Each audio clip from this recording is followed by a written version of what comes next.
Okay, today we are going to discuss about indicators and their pH range. Phenolphthalein is a colorless indicator and it has pH range of 8.3 to 10.0 and its acidic color is colorless and basic color is pink.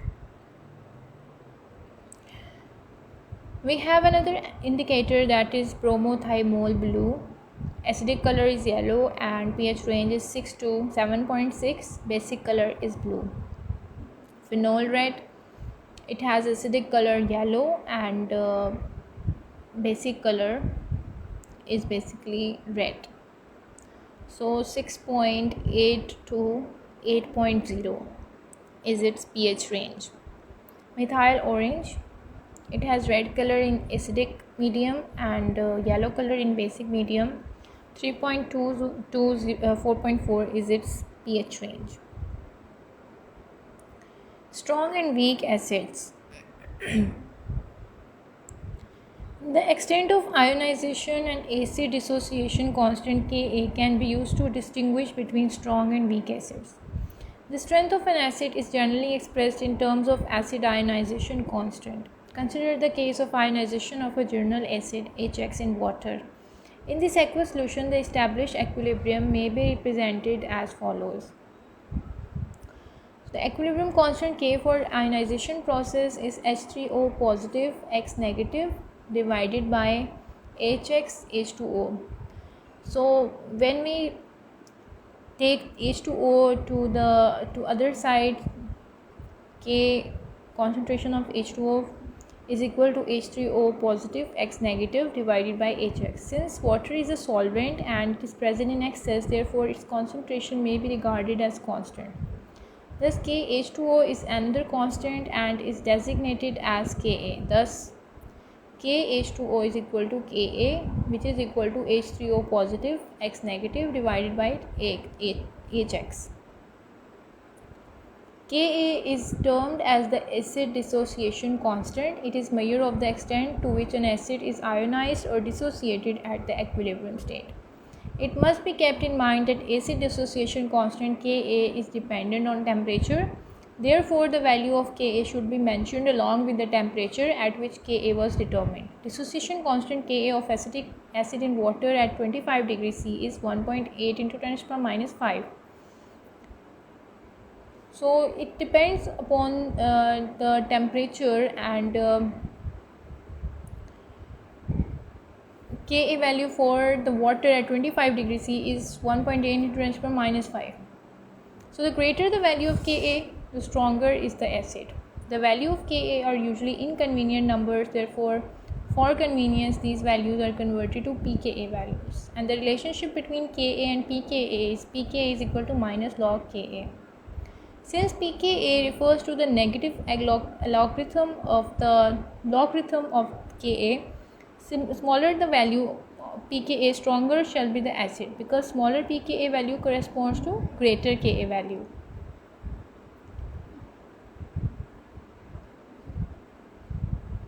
So basically it's a negative logarithm of Ka. So the smaller the value of pKa, the larger the value of Ka. So the stronger will be the acid.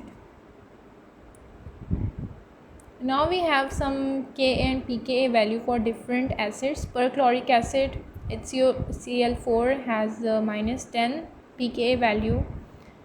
Hydroiodic acid, hydrobromic acid and hydrochloric acid, they have minus 10, minus 9 and minus 6 respectively.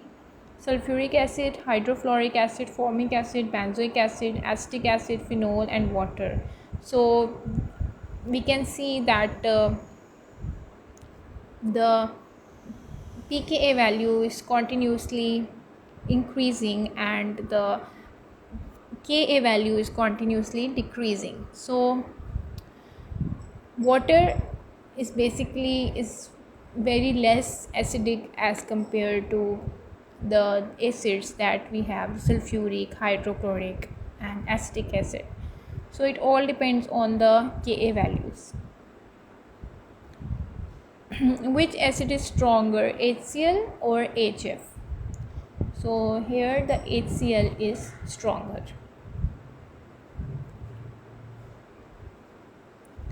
Calculate concentration of H positive ions of solution that contains. HF gives us H positive plus F negative. Initial concentration is 1.0 molar and equilibrium concentration is 1.0 minus X. So Ka, we have to write the value for Ka, and which is equal to X dot X divided by 1.0 minus X. That is the equilibrium concentrations. So X value is very small, so we will write it as X 7.2 into 10 to the power minus 4 is equal to X squared divided by 1. So X will be equal to 0.268. So the concentration of H positive will be 0.268 molar. Now we have another topic, that is strong and weak bases. The strength of a base is ability to accept a proton from the solvent. Hydroxides of alkali metals such as sodium hydroxide and potassium hydroxide are strong bases. Like it ionizes completely in the water and in the aqueous solution, and we have NaOH and KOH. So the hydroxyl ions thus formed is a Bronsted basis because it can accept protons. The ability of a base to accept a proton from an acid, usually water, is termed as strength of the base. For a base B, an equilibrium reaction with water can be represented by the following equation. B plus H2O gives us BH positive plus OH negative. The equilibrium constant Kb is referred to as base ionization constant and can be derived in the same way as Ka for acids. Kb is equal to BH positive OH negative divided by B. So Kb value will be large if degree of ionization of the base is high, if the base B is strong. The value of Kb will be small if the base is weak. Again, for the convenience, we convert it into the pKb values, and pKb is equal to minus log Kb. So here we have the table for the bases as well. And diethylamine, it's strongest base, and then we have aniline, which is weakest. So this is all according to what we have studied in acidic strength. Like we have when we have the large values for Ka, then the acidic strength is higher, and if we have the large values for the Kb, so the basic strength is higher. So dimethylamine is the strongest base in this table.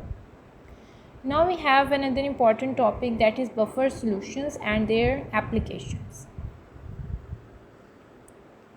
A buffer solution is a solution the pH of which doesn't change significantly when a small amount of acid or base is added to it. Such a solution has constant pH which does not change on keeping it for a long time. Types of buffer solutions.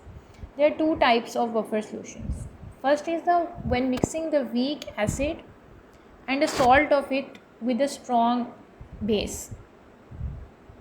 Such solutions give acidic buffers and with pH less than 7. Like weak acid. Weak acid is we have the acetic acid and salt of that weak acid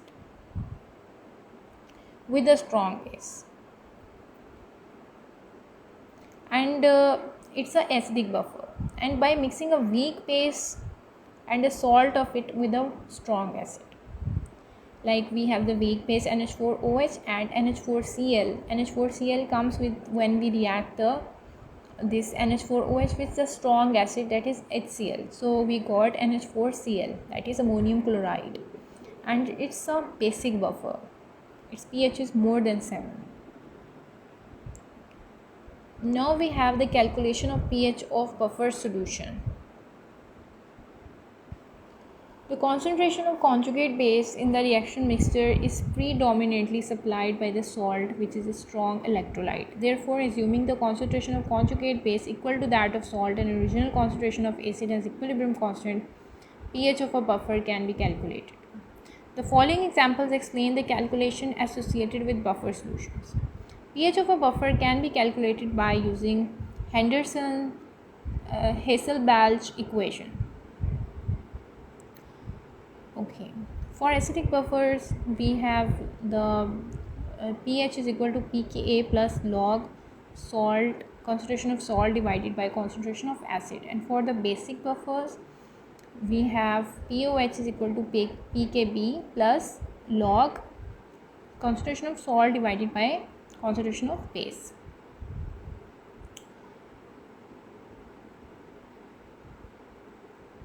Okay, now we have the numerical, that what is the pH of a buffer if concentration of acetic acid is 0.1 molar and that of sodium acetate is 1.0 molar. pKa for acetic acid is 4.76. So we have the concentrations of both of them, that is 0.1 molar, and the concentration of sodium acetate is 1.0 molar, and we now just have to put these values in the formula, that is or Henderson-Hasselbalch equation. pH is equal to pKa plus log concentration of salt divided by concentration of acid.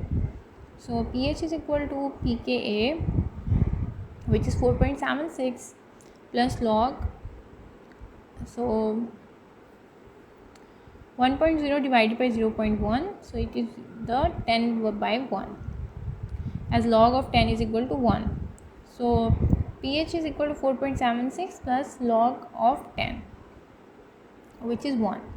So pH will become 5.76. Okay, do you know in the biological systems the pH of blood is 7.35 to 7.45, tears is 7.40, stomach 1.65 to 1.75, which is quite acidic, milk 6.7 to 6.8, egg white, which contains the major portions of proteins, it has the pH 8.0 to 8.1. Now we have another topic, that is salt hydrolysis. Aqueous solution of ammonium chloride turns blue litmus red, and aqueous solution of potassium carbonate turns red litmus blue. Aqueous solution of NaCl has no action on the litmus solutions. Okay. These observations can be explained on the basis of Bronsted-Lowry acid-base theory. When a salt MX is dissolved in water, it splits up into M positive and X negative. The ions may react with water and give following reactions. M positive plus H2O gives us MOH plus H positive, and X negative gives us HX and hydroxyl ions. So the solution of the salt may be acidic or it may be basic. In salts, anions are derived from acids and cations from bases. The anions of weak acids are strong conjugate bases,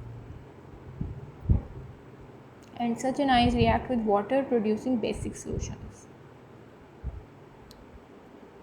Okay, for example, we have the acetate ion, cyanide ion, bicarbonates and carbonate ions. So when the acetate ion, which is the anion of the weak acid, when it will react with water, it will give us the acetic acid plus hydroxyl ions. So same is the case with other ions as well. So the anions of weak acid are strong conjugate bases. They are the proton acceptors. They strongly attract the proton towards itself and they will form the acids. Okay. Now we have the anions. Anions like Cl minus, NO3 minus, SO4, 2 minus are weak conjugate bases, and they do not react with water. Cations of weak bases are strong conjugate acids. Cations of the weak bases are strong conjugate acids, like they tend to lose the proton. Such cations react with water, producing acidic solutions. Like we have the copper 2 plus, aluminium 3 plus, NH4 positive. So copper will react with water to give copper hydroxide plus 2H positive. NH4 positive will react with water to form ammonium hydroxide.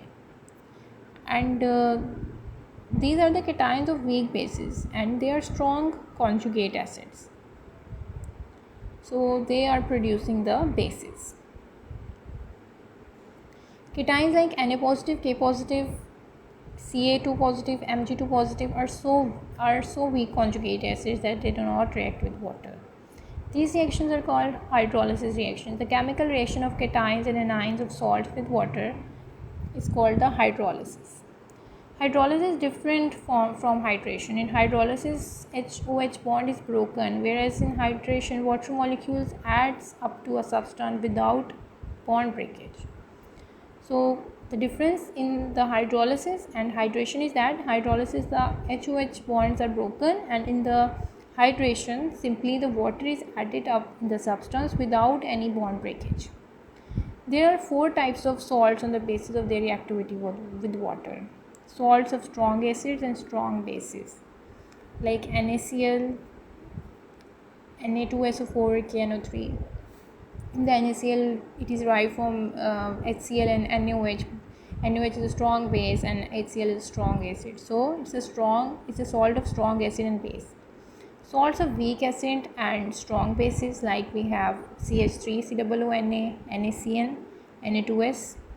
Salts of weak acids, strong acids and weak bases like CuSO4, NH4Cl, NH4NO3.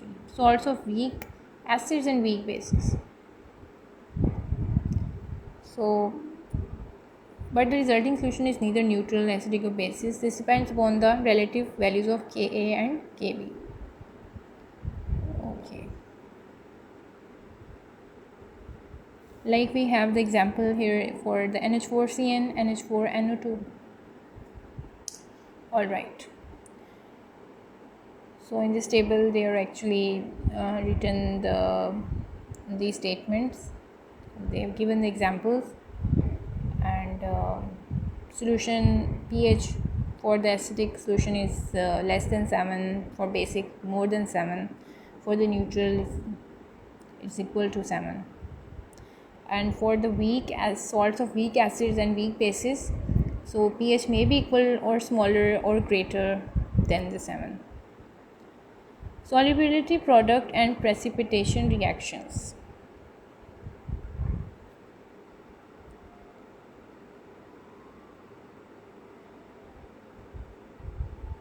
Okay, now we will discuss some of the important equilibria which have some analytical importance. Solubility, product.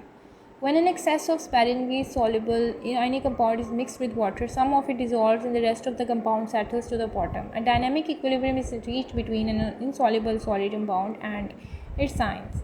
For example, when it is mixed with water, the following equilibrium is established. CF2 gives us Ca2 plus 2F negative. So when we write the Kc, so the products in the numerator and the reactants in the denominator, so it's a slightly soluble salt, so its concentration will remain constant. So we will write instead of Kc concentration of CF2, we will write the Ksp, which is a solubility product constant, and it is defined as the product of equilibrium concentrations of ions, each raised to the power which is the coefficient of the ion in the balanced chemical equation. Product of the equilibrium concentrations of ions and raised to the power which is the coefficient of the ion. Okay, here we have no coefficient, so we haven't wrote it here, but when there are coefficients, so we will write it that is a product of the equilibrium concentration raised to the power to the coefficient.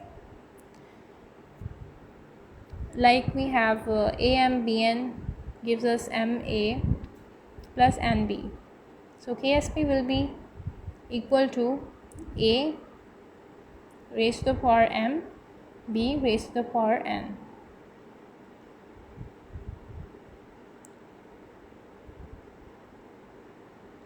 So basically it's a product of the concentrations of the ions and raised to the power to the coefficients.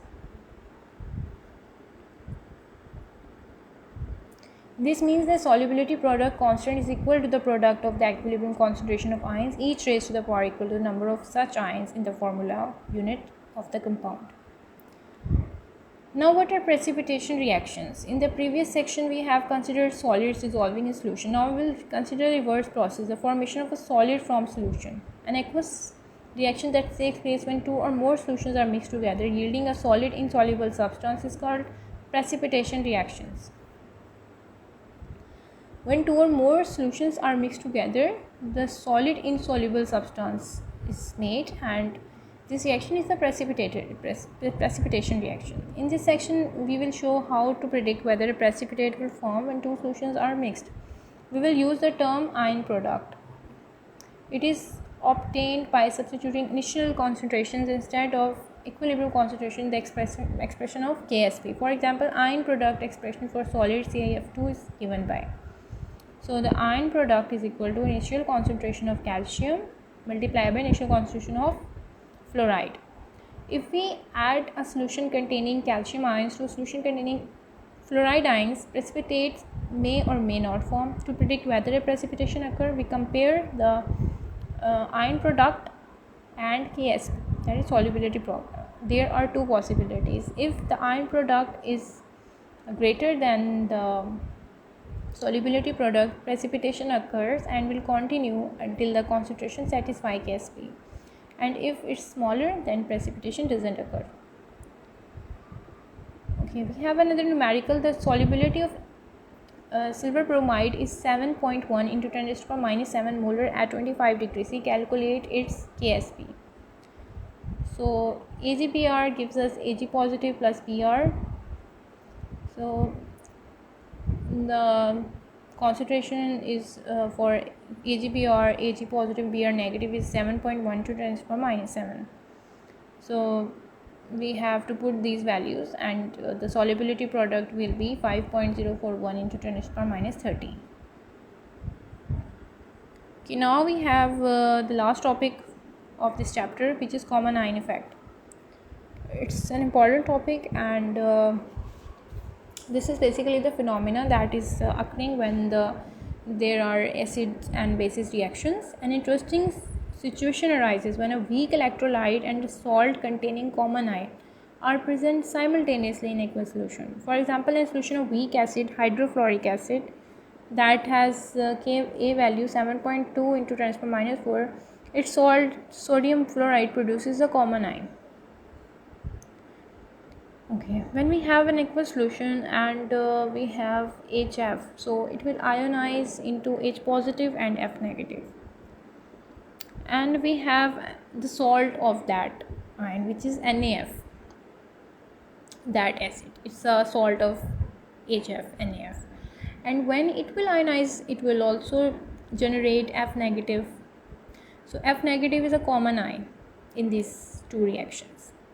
A strong electrolyte breaks up completely into its ions. HF is a weak electrolyte. It dissociates lightly. NaF, being strong electrolyte, completely dissociate into its ions. So HF is a weak electrolyte and NaF is a strong electrolyte. The common ion F negative produced by NaF disturbs this balance. This increases the concentration of F negative. So HF is ionizing in a slow speed, and NaF is completely ionized. So F negative concentration becomes higher in the aqueous solution, and it disturbs the equilibrium. This increases the concentration of F negative. According to Le Chatelier's principle, the equilibrium shifts to the left to use up some of F negative ions. This reduces HF dissociation. Thus, the dissociation of HF is reduced in the presence of dissolved NaF. This means that HF concentration increases as a result of equilibrium change. So, equilibrium shift to the, according to Le Chatelier's principle, in order to resist this change that F negative is producing in a very high amount. So, the equilibrium shift from right side to the left side. and the concentration of HF goes increasing. Similarly, when a highly soluble salt is added to saturated solution of less soluble salt containing a common ion, the degree of dissociation of the less soluble salt decreases. Therefore, it reduces its solubility. Okay. So when a high soluble salt is added to saturated solution of a less soluble salt containing a common ion, the degree of dissociation of less soluble salt decreases. Therefore, it reduces solubility. The term common ion effect is used to describe the behavior of a solution in which two different compounds produce the same ion. The phenomenon in which degree of ionization or solubility of electrolyte is reduced by the addition of highly soluble electrolyte containing common ion is called the common ion effect. So the acid can be a weak electrolyte or the salt can be weak electrolyte. So it's a phenomena in which the degree of ionization or solubility of electrolyte is reduced by the addition of highly soluble electrolyte. One electrolyte is slightly soluble and other one is highly soluble. So the effect that is produced as a result of this, and because the common ion is producing, so we call it as the common ion effect.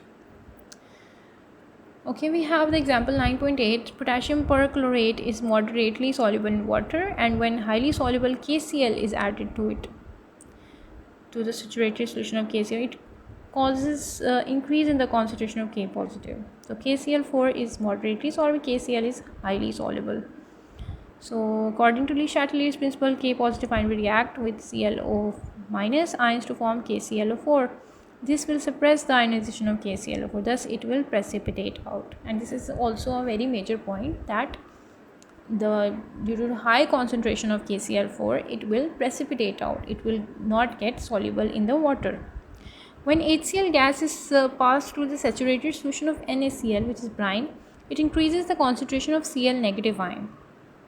So NaCl gives us Na positive plus Cl negative, and HCl gives us H positive plus Cl negative. According to Le Chatelier's principle, Cl ions will combine with Na positive to form precipitation of pure NaCl.